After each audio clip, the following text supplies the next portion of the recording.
I'm Jeff Hunt. Bill Thorpe. Lauren Boebert's with us.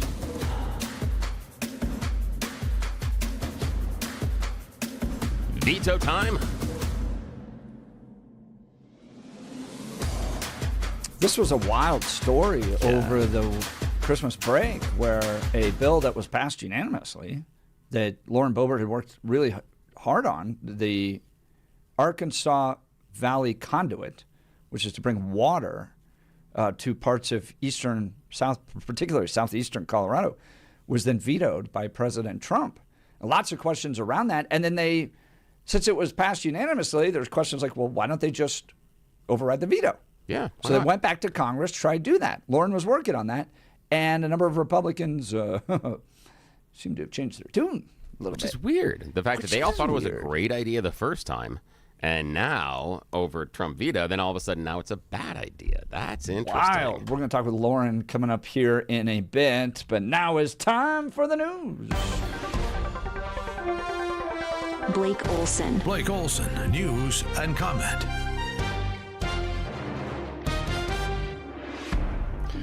Hey, good morning, TGIF. 26 with a little snow here and there in the city. Expecting a high of 34 today. News sponsored by Pastor Camp Heating and Air Conditioning at 303-777-1234 to learn more about special savings opportunities on Lennox equipment. Our top story, Jeff and Billy talking about the bad gas a lot of people purchased in the metro area over the past few days and put it in their vehicles this week. Hopefully you're not affected. A mechanic actually called the fellas last hour. You know, this whole thing is probably causing misfires, check engine lights, stuff like that, but I don't see it destroying a lot of stuff. I see it, maybe drain and fill mostly. But this had to have happened at a switching station or something like that, or somewhere where they filled these tankers. I don't think it's intentional. I think it's just somebody that messed up. That's my opinion on it. I didn't catch his name. I think his name is Chuck, but once again, we have the greatest callers. Thank you very much for that information. Speaking of fuel, 47 expected to meet with oil executives at the White House today as he tries to spur investment in Venezuela's oil infrastructure. Trump accused Venezuela of stealing American oil when it nationalized its assets years ago. An Indian refining company is expressing interest in buying the Venezuelan oil. India is the world's third largest consumer of oil, and Reliance Industries' comments come as India is under pressure from the US to move away from imports of oil from Russia. Reliance Industries is the operator of the world's largest refining complex, and analysts say that Venezuelan oil could help India to diversify its energy imports. Reliance stopped its imports of Venezuela's oil in March last year amid an announcement of tariffs on countries buying crude from the country by President Trump. Rebecca Bunton, Mumbai.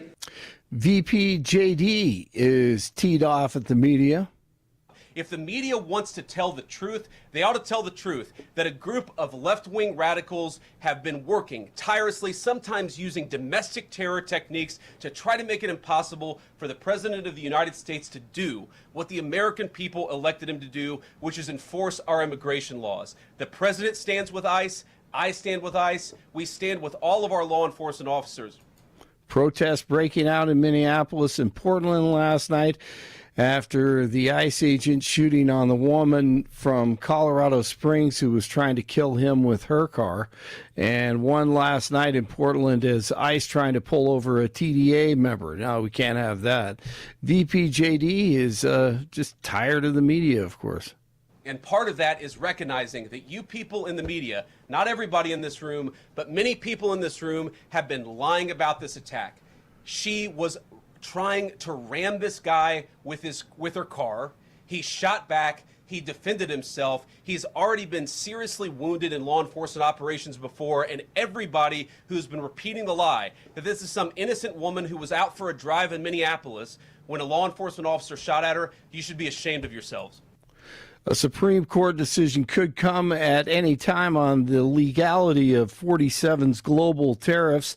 The justices heard the case in November and could issue a ruling as early as today. The High Court's ruling could have massive implications for American consumers, businesses, the economy, and presidential authorities. Hey, when Charlie Kirk's head of security, Brian Harpole, he went on Sean Ryan a few months ago, and he talked about how much preparation and detail goes into every event and went into every Charlie Kirk event weeks and months in advance to protect Charlie. Candace Owens says she got a tip from a person here in Colorado that said, curiously, there wasn't a plan for the day after September 11th. The day after his assassination, Charlie was slated to speak in Woodland Park, Colorado at the Charise Bible College. Okay, so that's in Woodland Park, Colorado. He was slated to speak there. And according to this person, after Charlie got assassinated, there was a bit of a panicked meeting that took place, which was headed by the chief of police. They decided to transform this event into a vigil. And they were panicked because, believe it or not, they had absolutely no security plan in place. They thought, how odd. We don't have a security plan in place. Now we better consider this. And we need to make sure that we have police officer involvement. Why didn't Dan Flood and Brian Harpole and Turning Point USA's security have any coordination with the police departments up in Colorado? If this is what they normally do, and whatever the way he over describes that, and they get the plan, and everybody can access and start to begin to speak, and then we speak to the police. I mean, we do all this stuff, but it never happened. For September 11th, crickets. College football semifinals, 20 seconds to play. Miami trails Ole Miss 27-24. Three receivers bunch to the left. Becca's looking that way. And still looking, takes off running, Carson Beck with his legs, puts Miami on top. What a drive. 31-27, what a thriller. Miami moves on. They take on the winner of tonight's game, the Ducks and the Hoosiers, Oregon and Indiana. Avalanche win big, 8-2 over the Senators last night. Nuggets back at home tonight in Lodo. They take on Atlanta. 24 in Parker, 23 in Boulder, 26 in Denver. And you're waking up with Jeff and Bill on a Friday. Blake Olson, News Talk 710 KNUS. Much colder and actually going to feel a little bit like winter for a change. Temperatures are going to be down just in the mid to upper 30s today, and that happens early. Lower 20s tonight and only low 30s for highs tomorrow. A storm system coming in, a little fragmented, will produce some light snow today and tonight into Friday morning. Denver could see an inch or two. Snow will be heavier in the foothills and mountains and to the south of Denver, where the storm system will track a little bit closer. Meteorologist Don Day in the 710 KNUS Weather Center.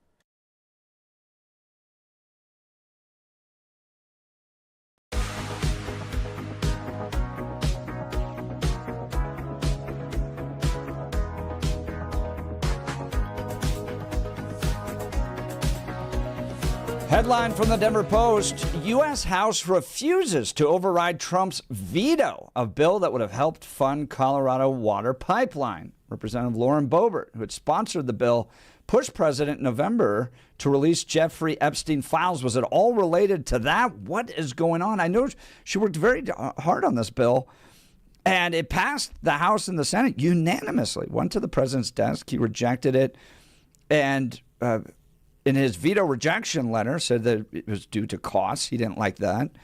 So if it passed the House and the Senate unanimously, well, you just override the veto, right? Goes back. And Lauren worked on that. And then yesterday they didn't have enough votes. Republicans switched. To give us some insight on what happened and what her plans are next regarding the Arkansas Valley, I don't want to say compact, but the water project. She joins us now. Lauren Boebert. Good morning, Representative. Thank you for joining the Jeff and Bill Show. Yes, good morning.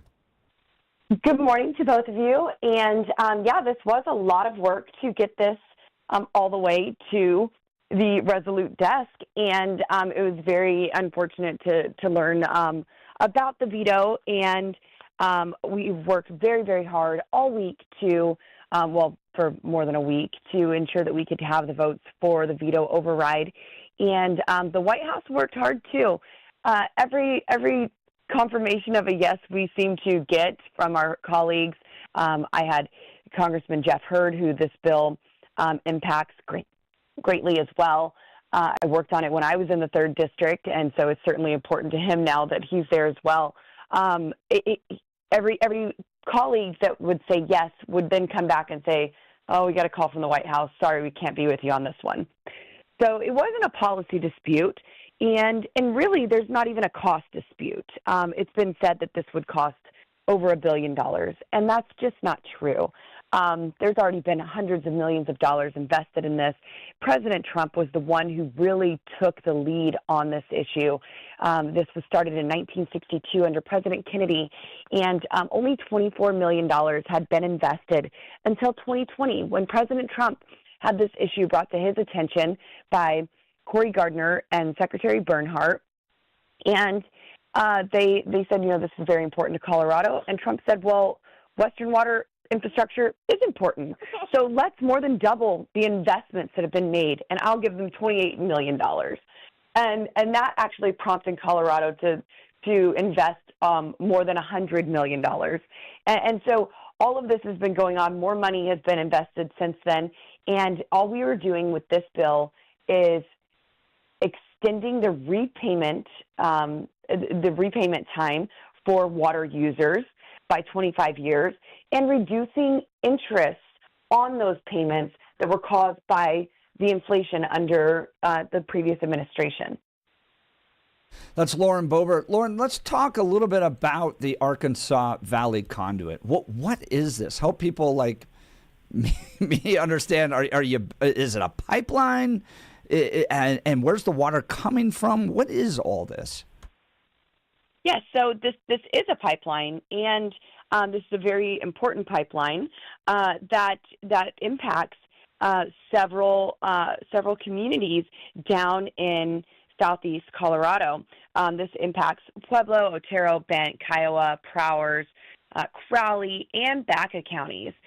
This is something that will provide 7,500 acre-feet of water per year to as many as 50,000 Coloradans. So this pipeline is extremely important, and I'm going to continue to work to get this across the line. I said yesterday in an interview that President Trump has always said promises made, promises kept, and I completely agree with that mentality, and I am going to ensure President Trump keeps his promise to continue this Arkansas Valley water infrastructure project, and he does not go back on his word on this. So this gets passed originally under the Kennedy administration. You mentioned $24 million was allocated towards it. Did they start this pipeline? Did it get partway there, or is this a California train boondoggle? Did it ever even get off the ground?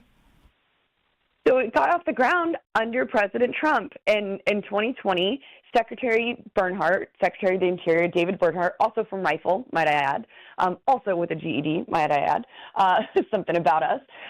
But anyway, he was at the groundbreaking in 2020 for this project after those serious investments had been made, and the entire delegation has been on board ever since in ensuring that more allocation was made. I signed on to letters of support and other projects, certain earmarks and whatnot that I supported of other colleagues in the past, like Ken Buck and Doug Lamborn. It was in the infrastructure bill that, yes, I did vote against. It's really unfortunate when you have these big, massive bills that have really great things in them, but then also really awful things in them, and you have to say, well, what's better here?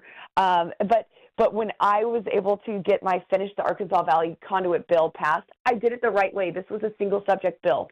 I didn't jam it into another bill. But guess what? I'm going to have to do that now. Now I'm going to have to find a way to be swampy and jam this into a must-pass piece of legislation, because that is how this town works. That is how dirty things get. And that's why people go with these big omnibus and CRs and minibuses all the time, because they know that their legislation will be snuck in and they don't have any consequences afterwards. And here I finally got a bill the absolute right way, single subject, through the House, through the Senate, to the White House, and it gets vetoed. So now I have to play the swamp game and jam this into a big bill that probably doesn't have a lot of things in it that I love and isn't completely perfect. Well, let's talk, Representative Lauren Boebert, about the president's concerns about this bill. He attaches this statement that essentially it's way too much money, that finally the buck's going to stop with him. We're no longer funding all these special projects. What's your response to that? I don't think that President Trump has been the most fiscally responsible president. I absolutely respect him and support him. So happy that he is there. This is not something that is going to cost what his statement says it's going to cost. I'm not sure what staffer came up with that number, but even the congressional budget of office has never scored this bill. They've always said that the monetary costs on it are too insignificant to even score this bill. So that means it would be under $500,000. $500,000 is kind of their mark to say if we score or not. And so all this is reducing interest payments for rural Colorado, for counties who have overwhelmingly even supported this administration 3 times in a row now. And so we're giving them longer to repay their portion of the cost and reducing their interest. So will the government lose money on not receiving more interest? Yeah, but look what President Trump is doing to ensure that people can afford a mortgage, can get a mortgage, can buy a home. There's plenty of things that the government does to have tax credits and incentives and reduce rates so the economy can do well and people can actually live the American dream. And I would certainly hope that clean water is a part of the American dream.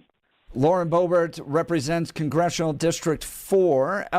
We're talking about the pipeline bill that she had worked for years on, pulling together, and then gets vetoed by President Trump, even though he seems supportive of it early on.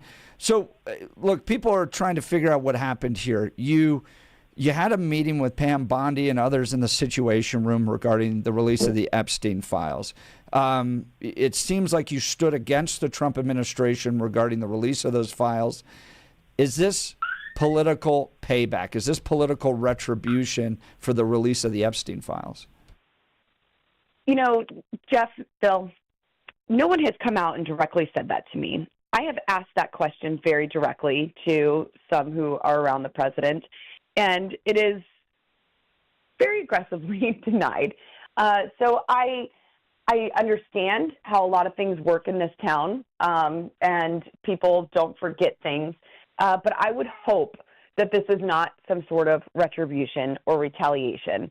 And if it is, well, I'm still going to work to ensure that 50,000 Coloradans get access to clean water and this project gets finished. In fact, yesterday, the House even voted on a measure that I had put in for $5 million for this project in a community a project funding request.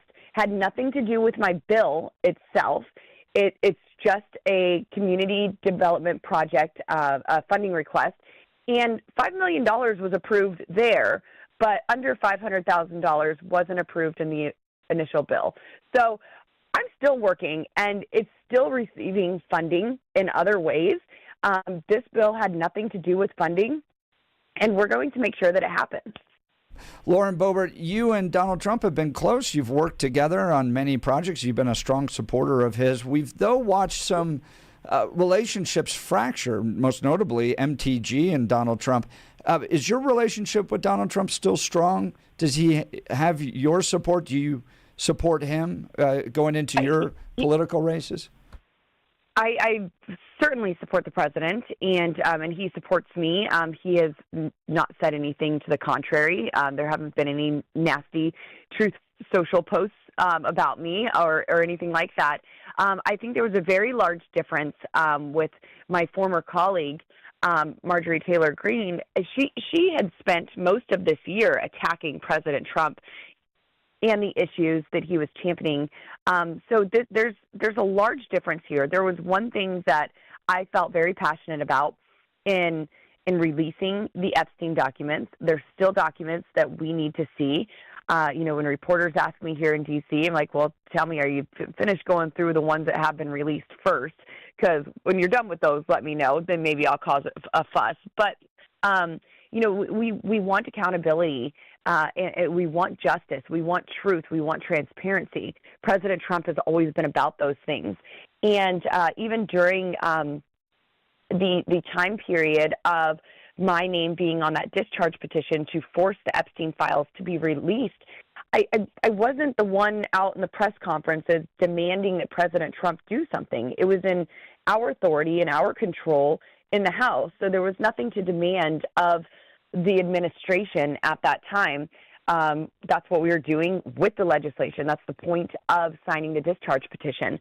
When I was in the Situation Room, I had great conversations about President Trump meeting with witnesses, about our Attorney General Pam Bondi meeting with witnesses, Kash Patel meeting with witnesses. They were all eager to. We were talking about different ways to subpoena different groups to get more information. Is it the estate? Are they giving us everything that they say that they have? Is there more that we could ask for? And, so we had a very productive conversation. It certainly wasn't a shakedown kind of meeting in the Situation Room like everyone had hoped that it would be. So anyway, to answer your question, I certainly support the president, and I have his support. I can't tell you everything that went on with this bill. I have not spoke to him directly about this one, but we're still going to get this and many, many other things across the line. Our Republican Colorado delegation, me, the two Jeffs, Crank and Hurd, and Gabe Evans all sat with Steve Scalise for about 2 hours last night. And Steve Scalise and his team, he is the majority leader, and he controls the legislation that comes to the floor. And he was working to help all of us find ways to be successful for our constituents, to deliver on the promises that we have made to them, and do so as quickly as possible and as often as possible. That's Lauren Boebert, Congresswoman from Congressional District 4, working hard to bring clean drinking water to the eastern parts of Colorado. Because if you don't understand this, go down to the Colorado State Capitol, because at the base you have paintings all around the state capitol devoted towards water. There's an old saying in Colorado that whiskey's for drinking and water's for fighting, because it's gold here. It's really, really important. That's why you have the Colorado River Compact, all these other states. Colorado's kind of the roof where all the snow lands, and then all the water runs down to all these other states, even to Mexico. So you have all these treaties. It's so critical, it's so debated. Lauren Boebert working across the aisle, getting unanimous support to try to support her constituents, get water to them, and still facing challenges there. I do want to ask you a few more questions related to President Trump, and then we'll get into Minnesota, because you've been part of the oversight hearings. We had one of your opponents on. She's in a Democrat primary, Tricia Calaverse. She joined us live in studio. Here's my concern about if Democrats get control.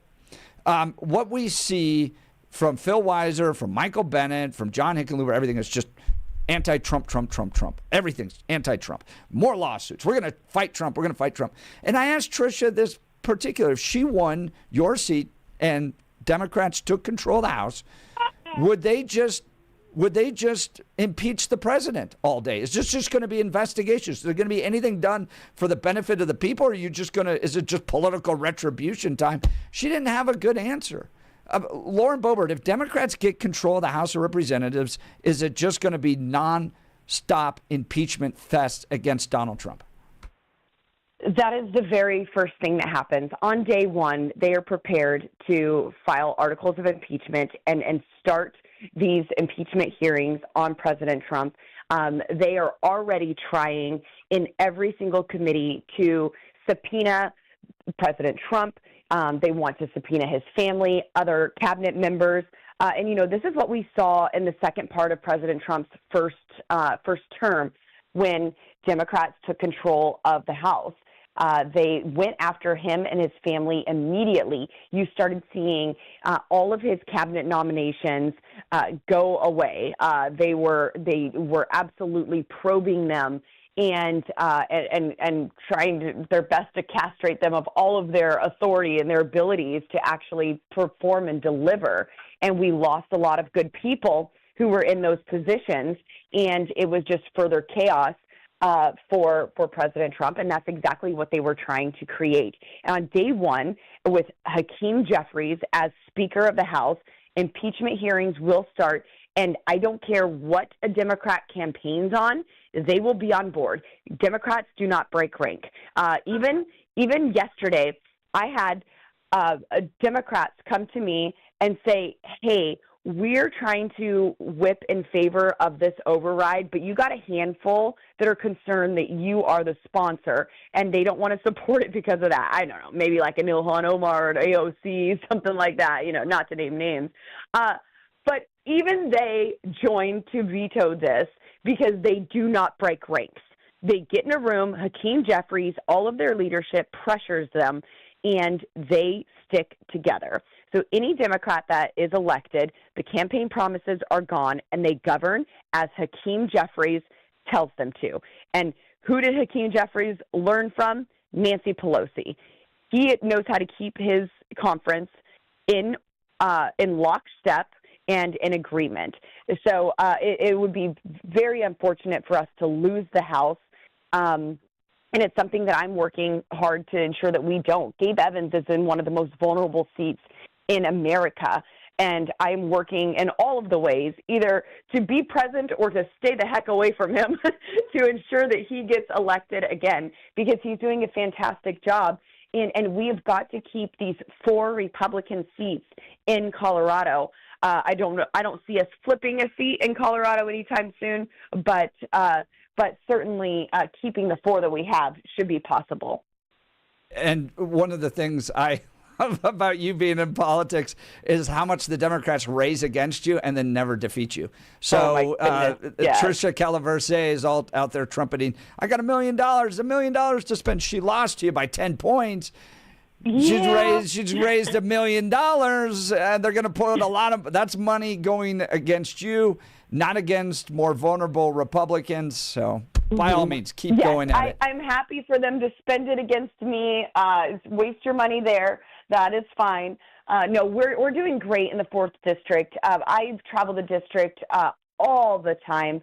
I had a 30-day period where I was in Lamar and surrounding areas 5 times. It was like, maybe we're not scheduling this exactly right. We're going to Lamar 5 times in 30 days. But it's totally worth it every single time. And, we are delivering. I'm getting my community projects funding approved. We are not going to pass a CR. That's what it looks like now anyway. We are getting our appropriations bills passed. And I have over $20 million to the 4th District coming back to critical infrastructure projects, more water projects, more infrastructure. And this is so important to our district. So I have been delivering for them, continuing to do so. Our farmers and ranchers, I talk to them every day and make personal phone calls often. And it's so nice to not have an ask for them and say, what can I do for you? After all, I am from the federal government, and I'm here to help. So I talk to our farmers and ranchers and try to come up with ways that will make their lives easier and more prosperous, get foreign adversaries out of the way, and ensure that they can keep their family farms forever. So 4th District is looking great. Impeachment would start immediately with Democrats running the House, and that's why the House is our priority. in these midterm elections. Congresswoman Lauren Boebert, I know you're very busy, and it sounds like you're on grandma duty as well, so I'll keep it brief, but you do sit on the powerful House Oversight Committee. You have been investigating what's been happening in Minnesota, all the fraud, plus the ICE shooting. You've had a front row seat on this. Give us some insight into what's happening in Minnesota, please. Yes, so Minnesota, unfortunately, is not the only state that is that we're seeing this mass fraud take place with federal funding. But Nick Shirley obviously did a fantastic job of uncovering this and truly ripping this wide open for all of us to begin investigating everything. And the tens of billions of dollars, it seems, is being wasted, probably more than that, in Minnesota alone is just absolutely astonishing. Seeing Governor Tim Walz indefinitely suspend his campaign to run for governor again is just an admission of guilt all the way. And we had some state representatives in my committee that we were able to question. And this is something that they have been trying to raise awareness of. One of the women were she's a chair of a fraud prevention committee. They made a committee for fraud prevention, and we're reporting to the governor and to the AG, and nothing was being done. So now the federal government is involved. We are going to take accountability. They're already freezing some of the programs that are going out. I hope that is not long-lived, because we want to find the fraud quickly and get help to those who need it immediately. And so there's a lot there, but now you're seeing the summer of love all over again.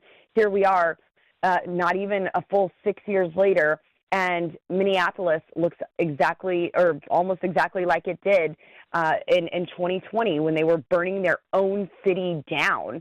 And it's very unfortunate that this kind of manipulation and propaganda and influence causes people to react this way, to think that they can run over federal police officers, to think that they can not protest peacefully, but in complete chaos and anarchy. I've been at 2A rallies in Virginia in the past where we had over 25,000 people, maybe over 50,000 people. There was no violence. Everyone was peaceful, picking up trash together. I've been at Trump rallies where the same, where there was no violence. And in Colorado, we've had the same. And unfortunately, they are being incentivized and told to act irrationally and cause a scene so that there will be an altercation that the media can tell a story about and point to. Did you think the shooting of Renee Cole Good was justified? From every angle that I have seen, and I'm not a prosecutor, but every angle that I have seen, this seems absolutely justified. You see the officer, he's not in front of her car. When she backs up, then she starts to turn and go forward. Her tires are pointed at the officer. You see her front tires just peel out on the ice. So this officer is hearing her engine rev up before it even accelerates toward him. And at that point, when she starts to go forward, she has positioned her vehicle right at him.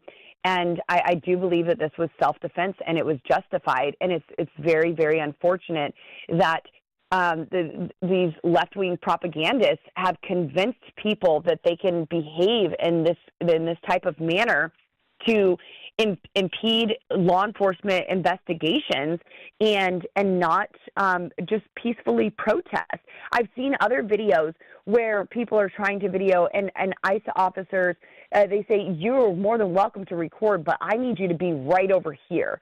You're too close right here. Go over here. You're more than welcome to record us and make sure we're doing this right. But to actually interfere and get in the middle of it, that is illegal, and it's very, very dangerous for everyone involved. Now, the question I've got, Representative Boebert, on the timeline is, when we have the ICE agent in front of the car, if you're talking about the idea that he's standing there and he hears the engine rev, the directive from Homeland Security is that use of force can only be deemed reasonable if there is not a safe and feasible alternative that appears at the time. If the officer is standing there and hears the engine rev, why can't he step outside of the path of the vehicle? I think when you describe what happened, it sounds a lot slower than it really was.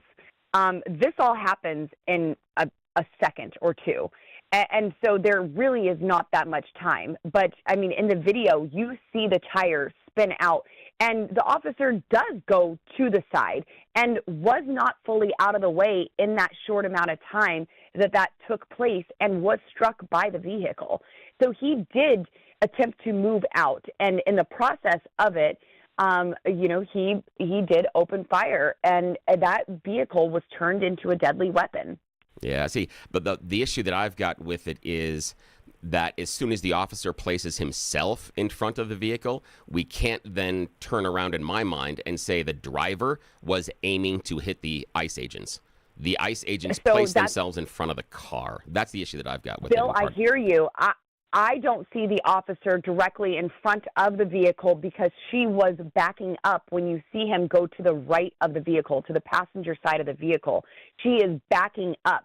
The officer doesn't, I would assume, does not think that he is in harm's way as she is reversing her vehicle, but then suddenly puts it in drive, turns the tires toward him.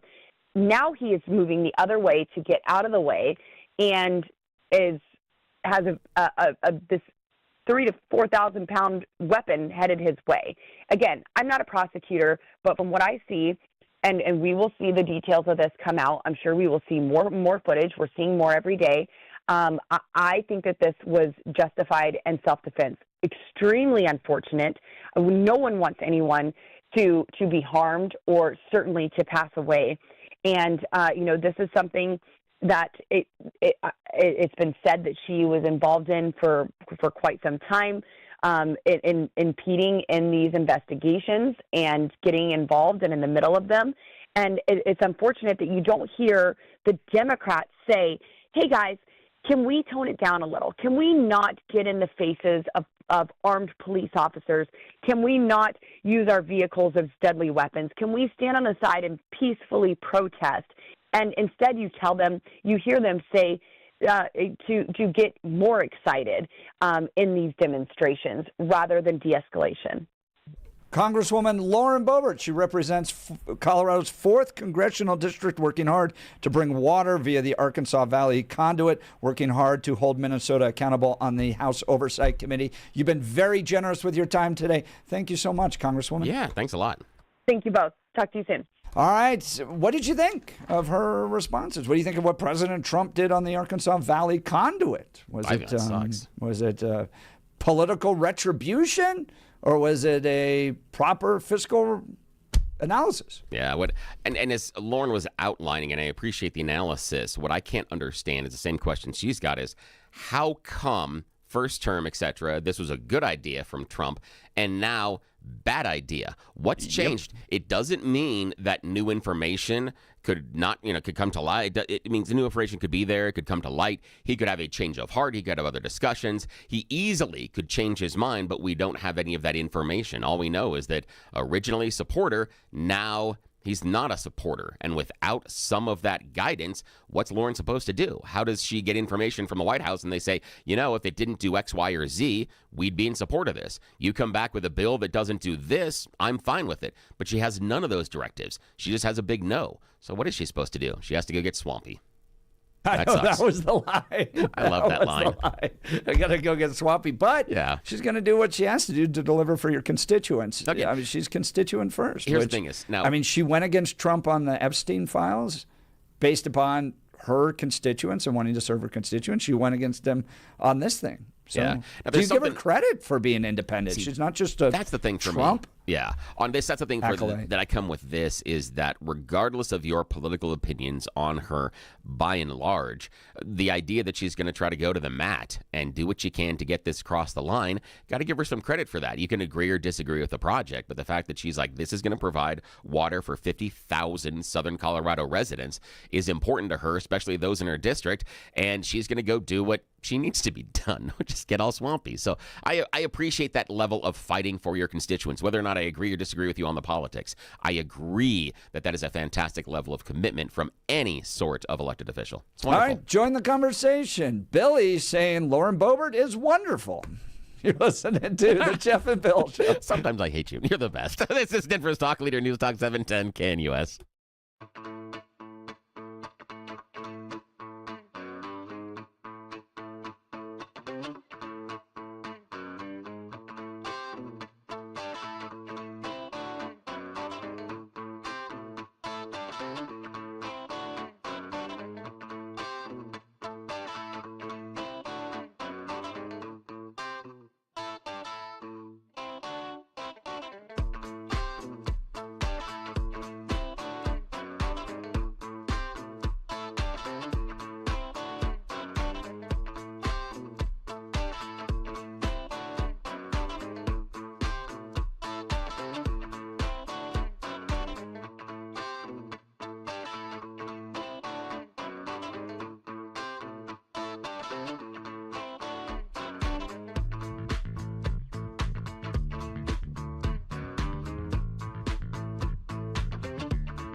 Welcome back to the Jeff and Bill Show. Wrapping up a great conversation with Congresswoman Lauren Boebert, giving us insight onto Trump's veto of her water bill. She worked very hard on.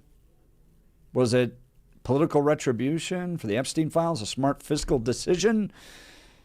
Fascinating insight. Would love to hear from you. She's also part of the House Oversight Committee, which is looking into all the fraud in Minnesota, plus the shooting, calling the shooting in Minnesota justified. Let's go to the phone lines. Tony Littleton. Good morning, Tony. You're on with Jeff and Bill. Morning.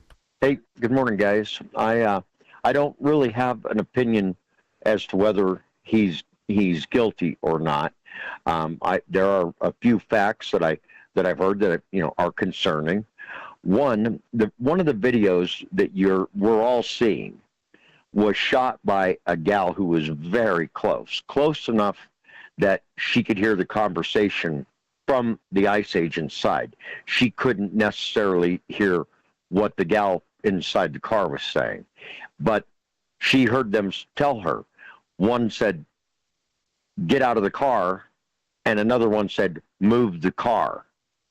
So there, in that heat of the moment, there seems to be, there were two different instructions. The second issue, the ICE agent may have indeed considered himself threatened when he was in front of that car, and that shot that he put through the windshield may indeed be self-defense. But when that car turned and he was on the side of the car, and he put two more shots into her straight through her window, the side window, that is probably would be considered a fleeing vehicle, and that's against the law. That would be against the law. The third concern is everybody from Trump down is saying he's innocent, and so the federal investigation, I don't think we have to guess which way they're going to rule. He's innocent. These cases are normally handled by local police. They normally are the ones to investigate this, and they are not being allowed to investigate it at all. They are being kept out. They cannot investigate, and Minneapolis is upset about that because that's their role. And I, just as a citizen, would feel a lot better if they let the Minneapolis Police Department and detectives and whoever does that do this investigation as well to make that judgment. Was the first shot Tony, legitimate? Look, and I appreciate the call. We're up against a break here. Look, there's going to be. We're analyzing tire directions and moments and split seconds and first shot versus second shot versus third shot. She should have never been there.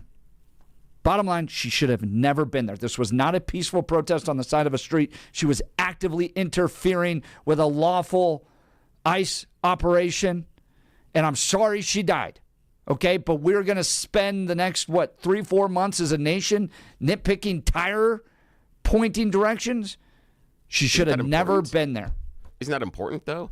The direction of the tire, whether or not he's in danger, and the idea of the claims that... No, because you guys are trying to justify that it was a murderous shot. She should have never been there. She should have never been there. We're diving into all this detail. But I worry about the idea that she should never have been there being a justification. Because I'm not saying it's a justification. Well, it seems to be a justification. I'm pointing out what we're going to do as a nation. We're going to sit here and go, well, one shot versus two shots versus three shots and the points of the tire and was she backing up and then pulling forward and all that stuff. She should have just never been there. Don't put yourself. Here's the moral lesson of the day. Don't go and interrupt lawful federal operations. Don't go do it. Yeah, you're going to live. You're going to have a much better weekend. I understand that idea, but remember that is also the message that you have coming out of countries like Iran. I'm sorry all those protesters were shot. You shouldn't have gone to the protest in the first place. They're not just protesting, Bill. They're not on the side of the street protesting. But hang on a sec. They're putting their cars in front of law enforcement. Yeah, but other cars were able to drive around at the time.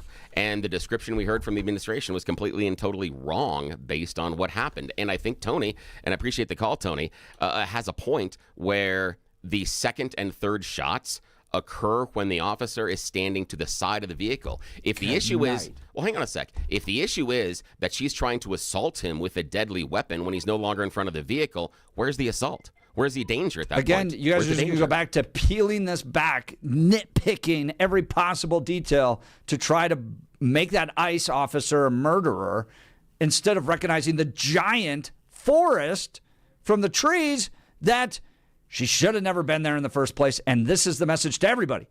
Don't interfere with these operations. If you don't like them, sue. If you don't like them, protest. Don't put your car there. All right, you're listening to The Jeff and Bill Show. This is Denver's Talk Leader, News Talk 710, KNUS.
This Minnesota shooting, my goodness, has split the text messages completely in half. This is crazy. From nice. people saying she's a domestic terrorist, period, to saying it was murder. Some people even saying conservatives are celebrating her murder. I don't think people are celebrating her murder. But my goodness, look, it's getting hot out there. New York City. Chance last night, Kristi Noem will hang, save a life, kill ICE. Is it going to get worse over the weekend, do you think, Bill? Ooh, I don't know. The thing for me is what are the confrontations going to be like at the protests? How aggressive are the protesters, and what is the response going to be? Because we've seen it before. I'm hoping no, just because of the fallout of the George Floyd. All right, join the conversation. We'll continue into the next hour. Plus, Southern Colorado dedicating its first mosque. What is going on down in El Paso County? You're listening to The Jeff and Bill Show. This is 710 KNUS. We'll be right back.